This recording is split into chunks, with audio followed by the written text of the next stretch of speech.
कैद्याने कुठली तरी जन्मठेपेची शिक्षा भोगतोय, त्याने सुद्धा चांगल्या वर्तवणुकीसाठी त्याला 2 वर्ष लवकर सोडतील.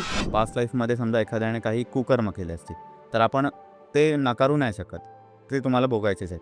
मग अशा वेळेस काही रेमेडीज असतात, की आपल्याला जस्ट ॲक्सेप्ट करायचं असतं? काही रेमेडीज असतात. आपण म्हणतो ना, की एखाद्या कैद्याने कुठली तरी जन्मठेपेची शिक्षा भोगतोय, त्याने सुद्धा चांगल्या वर्तवणुकीसाठी त्याला 2 वर्ष लवकर सोडतील. सो तसं आपली जे काही अशी कर्म असतील, की ज्याचा खूप त्रास होतोय, त्यासाठी काही रेमेडीज किंवा तुमच्या वर्तवणुकीत बदल.